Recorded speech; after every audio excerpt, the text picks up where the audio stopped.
चोरी को लेकर एक अभियान बिजली विभाग ने चलाया था सर, क्या स्टेटस है सर और क्या इसमें हासिल हुआ सर? कल और आज 2 दिन का ये कैंपेन चला।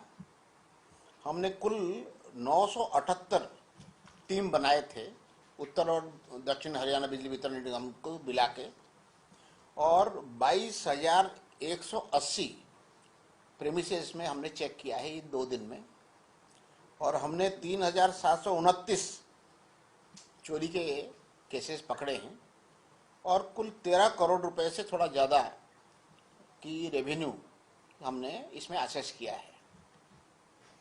आपको याद होगा कि फरवरी के महीने में और जुलाई के महीने में भी ऐसे ही हमने कैंपेन चलाया था। उन दोनों कैंपेन में 36 करोड़ रुपए के हमने चोरी पकड़े थे, तो इस बार 13 करोड़ पकड़े गए। इस तरीके से कुल 49 करोड़ रुपए के चोरी हमने ये स्पेशल कैंपेन के जरिए पकड़े हैं। ये स्पेशल कैंपेन हम समय समय पर इसलिए करते हैं कि हमें एक हमारी अपनी इंटेलिजेंस सोर्सेज हैं जो इसको देखते हैं कि कौन सी कंज्यूमर कैटेगरी है जिनका पॉसिबिलिटी है कि वो उस सीजन में उनके द्वारा कोई बिजली की चोरी की जा रही है। मैं ये बताना चाहूँगा, जो बिजली की चोरी करते हैं वो सिर्फ अपने फायदे के लिए चोरी कर रहे हैं ये नहीं है। उनके जो चोरी का जो खामियाजा है बाकी जो कंज्यूमर है जो रोज अपने बिल पेमेंट करता है हर महीने, उनके ऊपर भी पड़ता है, क्योंकि जो हमारी नुकसान है वो नुकसान की भरपाई जो अच्छा कंज्यूमर है, जो पेइंग कंज्यूमर है, उसको करना पड़ता है। इसीलिए एक तो जो चोरी करता है वो बचना पाए, और जो साधु कंज्यूमर है जो हमारे साथ है, जो ऑनेस्टली अपनी पेमेंट कर रहा है, उसके ऊपर जरूरत से ज़्यादा भार ना पड़े, इसके लिए हमारे ये कदम है। और ये एक इतना तक तो हमने पैसा डायरेक्टली अर्जित किया, लेकिन इससे एक डिटरेंस इफेक्ट भी होता है कि भाई लोगों को लगता है कि उनके ऊपर हमने निगाह रखी हुई है, पकड़े हुए हैं, तो वो जो चोरी करने वाले हैं जिनका पॉसिबिलिटी है चोरी करेंगे वो चोरी बंद कर देते हैं। उसमें हमें और कहीं ज़्यादा फायदा होता है रेवेन्यू को बढ़ाने में। तो ये मोटे तौर पर हमारे चीज़ है। अगर इसको अलग अलग करना चाहेंगे तो हमारी करीब 5 करोड़ रुपए की उत्तर हरियाणा बिजली वितरण निगम के चोरी पकड़े गए हैं, और 7.38 करोड़ रुपए की 5.5 करोड़ उत्तर के और दक्षिण के 7.5 करोड़ के आसपास हमने इस बार चोरी पकड़े। एनसीआर का ज्यादा डेटा है क्या सर? कुछ कम? हाँ, एनसीआर का डाटा मैं आपको दे सकता हूँ, ये मैं जो बता रहा हूँ।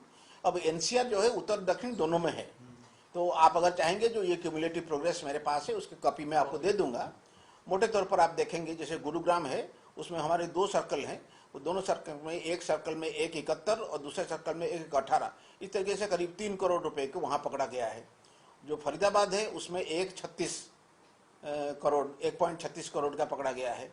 जो कैथल है वहाँ 91 लाख का पकड़ा गया है, और पानीपत में वहाँ 1.5 करोड़ रुपए का कुछ चोरी पकड़ा गया है, और जो बड़ा है भिवानी में 60 लाख रुपए का पकड़ा गया है।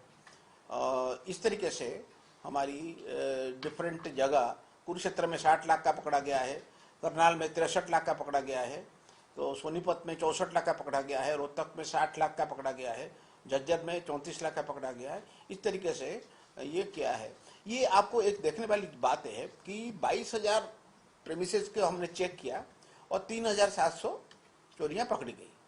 तो परसेंटेज टर्म में आप इसको देखेंगे ये करीब 1.5% के आसपास, 15% के आसपास बैठता है। डोमेस्टिक में भी किया है? हाँ, डोमेस्टिक में भी किया है, कुछ इंडस्ट्रियल एरिया में किया है और कुछ नॉन डोमेस्टिक कमर्शियल में भी किया है। तो हर किस्म के कैटेगरी जहाँ से हमारी इंटेलिजेंस मिल रहा था कि चोरी हो रही है उसमें हमने किया। कितनी बिजली की सप्लाई की है? जो चोरी पकड़ी है कितनी बिजली मेगावाट या यूनिट कितने की, ऐसा कुछ है? वो वैसा कैलकुलेट नहीं होता है, मेरे पास जो कैलकुलेशन है वो in terms of kilowatt load 7,704 kilowatt, हाँ 7 मेगावाट का चोरी पकड़ा गया है। सर लॉन्ग टर्म के इसके फायदे होंगे कि लोग वर्कलोड भी अपना ये जो अपना लोड है वो बढ़वाएंगे? जी जी, 2 तरीके के हैं। एक तो क्या है कि वो कोई सैंक्शन लोड कुछ था और उससे ज़्यादा के ड्रॉ कर रहा था, वो अपने सैंक्शन लोड बढ़ा लेंगे, एक ये है। दूसरा है कहीं एकदम डायरेक्ट भी थेफ्ट हो रहा था वो पकड़ा गया, तो वो हमारी रेवेन्यू स्ट्रीम में जुड़ेगा। तो दोनों स्थिति में एक तो हमारी सिस्टम को बेहतर चलाने में, वोल्टेज लेवल को मेंटेन करने में, डिस्ट्रप्शन को मैनेज करने में मदद होगा, दूसरा हमारे रेवेन्यू भी बढ़ेगा। तो सर तीनों कैटेगरी में आपने रेट किया सर, इसका क्या आकलन है सर, कोई आंकड़े हैं कि नहीं, अभी मेरे पास कंज्यूमर कैटेगरी वाइज अभी, क्योंकि अभी आज की जो रेट है वो पूरी नहीं हुई है। पूरी होने के बाद अगले 2-3 दिन में हम कैटेगरी वाइज भी एनालाइज करेंगे और उसमें कंज्यूमर कैटेगरी वाइज देखेंगे किस एरिया में किस कंज्यूमर की चोरी हो रही है और उसके लिए हमारी एहतियात उस तरीके से हो। रेड हुई है, इसके अंदर किसी कर्मचारी या अधिकारी को संलिप्तता पाई गई है? वो एक्चुअली क्या होता है कि हमने जो टीम बनाया है वो टीम हमने उसी एरिया के कर्मचारी अधिकारियों को लेके किया है। अभी तक ऐसा कोई चीज नहीं मिलता है। हालांकि पीछे एक बार रेड में मुझे मिला था कि एक जगह ट्यूबवेल कनेक्शन 3 फेज का था लेकिन कागज में वो सिंगल फेज का था, तो वहां तो डेफिनेटली संलिप्त थे ही, वो उसमें कार्रवाई किया भी गया। तो ऐसे ही कई जगह हमारे पहले बिजली के बिल पेमेंट ना होने की वजह से लाइन काटा गया था, लेकिन हमारे विजिलेंस टीम ने चेक किया, इसके दौरान नहीं, अलग से, जहां पाया गया कि उनको उसी प्रेमिसेस में दूसरा कनेक्शन दे दिया गया है। ये तो बिल्कुल सरासर उसमें मिलीजुली काम हुआ है और ये मदद करने की नियत से, बदनीयत से ये काम किया गया है। तो ये एक फैसला हमने लिया है, ऐसे जो अधिकारी हैं जिनके अप्रूवल से ऐसे काम हुआ है, उन सब अधिकारी के खिलाफ कार्रवाई होगा। अगर वो अधिकारी ऐसे रेवेन्यू इम्पोर्टेंट सब डिवीजन या डिवीजन में है, उनको वहां से तबादला भी किया जाएगा। तो कितने सारे कर्मचारियों और अधिकारियों की टीमें आपने इसमें लगाई हैं ये रेड कंडक्ट करने में? इस बार मैंने 978 टीमें बनाई थी, उसमें करीब 535 उत्तर में और 443 दक्षिण में। सर, आपकी इस रेड को एक सर्वे के तौर पर अगर हम लें तो ये दर्शाती है कि करीब 20% लोग जो है वो गड़बड़ी कर रहे हैं, बिजली की चोरी कर रहे हैं या फिर अलग तरीके से काम कर रहे हैं। इस पर अंकुश लगाना भी एक बड़ा चैलेंज है। नहीं, ये अगर एक रैंडम में इसी में एक साल में तीसरा हमारा ये छापेमारी और हमने 50 करोड़ तक पकड़ चुके, तो इसका मतलब ये तो चलता रहता है सर। हाँ, तो मैं एक चीज बताना चाहता हूँ, अगर आप रैंडम करेंगे कि विदाउट यूजिंग यानी इंटेलिजेंस, हर कंज्यूमर कैटेगरी में रैंडमली जाएंगे, तो जो आप कह रहे हैं कि भाई इसका मतलब होगा कि ये इतने परसेंटेज लोग चोरी कर रहे हैं, लेकिन ये हमारा रैंडम सर्वे नहीं है, ये इंटेलिजेंस बेस्ड है। हम पर्टिकुलर कंज्यूमर कैटेगरी को, पर्टिकुलर कंज्यूमर बिहेवियर को देखते हुए हमारे इंटेलिजेंस को यूज करके कर रहे हैं। किसी के पास चले जाते हैं ऐसा नहीं है। जैसे गर्मी के दिनों में हमने आइस फैक्ट्री को टारगेट किया, हमने होटल्स को टारगेट किया, हमने पर्टिकुलर इंडस्ट्री है जो गर्मी के दिन में ज्यादा खपत करते हैं उनको टारगेट किया, हमने मॉल को टारगेट किया जब खुलने लगे थे। हाँ, तो इससे ये कहना बड़ा मुश्किल है कि इसको इंटरपोलेशन करके कि अगर इसमें इतने परसेंट आ रहे हैं तो सारे में आ रहे हैं, ऐसा नहीं है।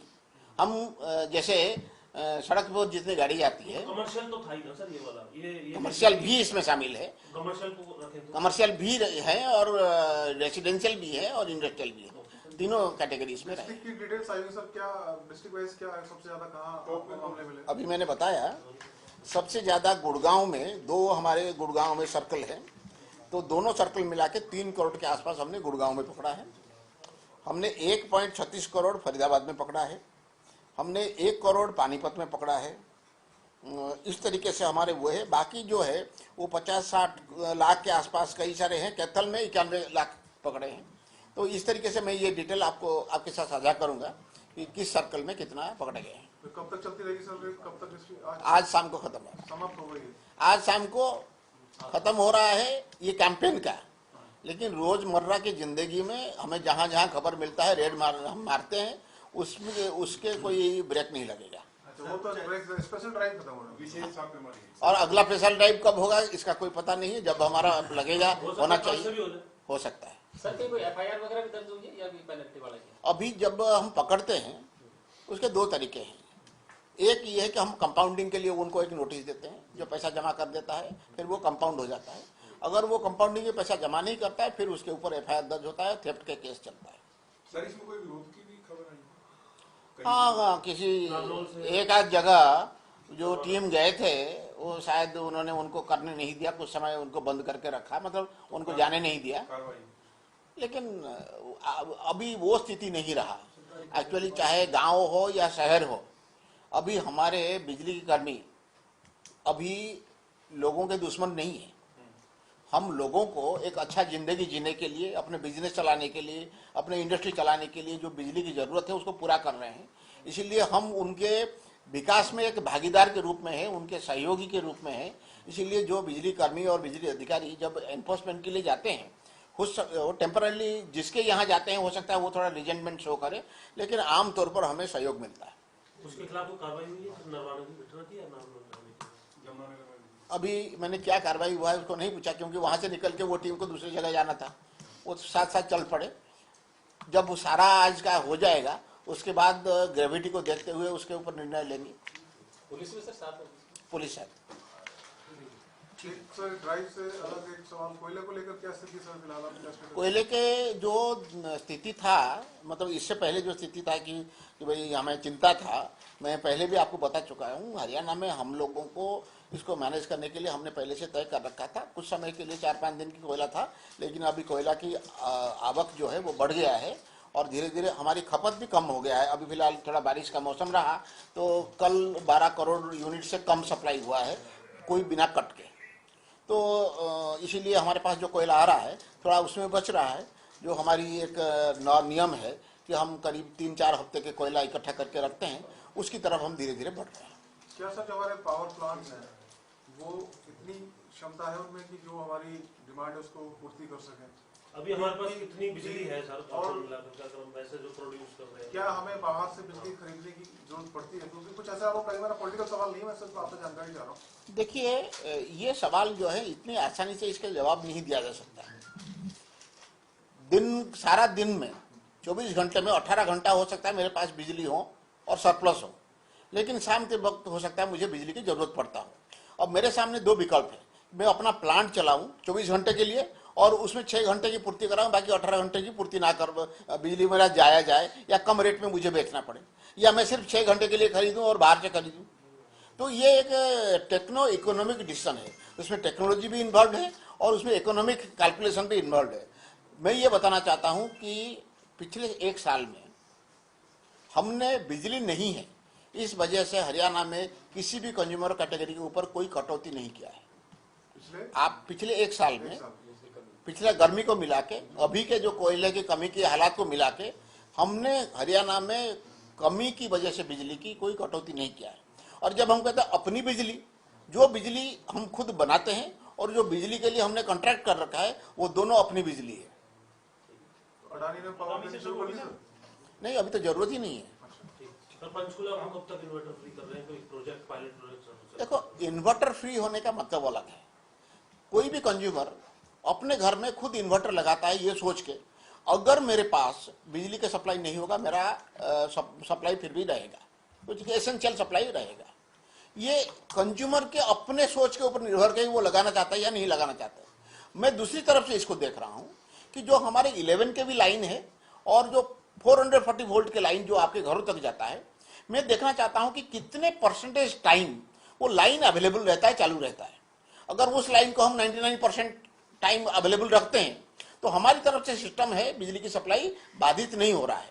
धीरे धीरे कंज्यूमर समझ लेगा कि इन्वर्टर तो मैंने लगा रखा है लेकिन इसकी कोई जरूरत नहीं है। Not only supply, current position कैसा है, वोल्टेज ठीक आ रहा है कि नहीं हो रहा है, तो ये सारी चीजें भी उसके साथ देख रहे हैं।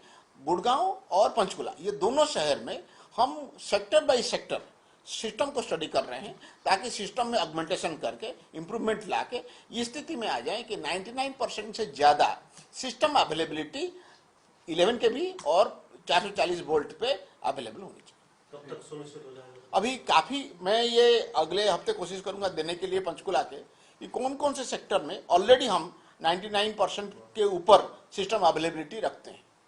ठीक है।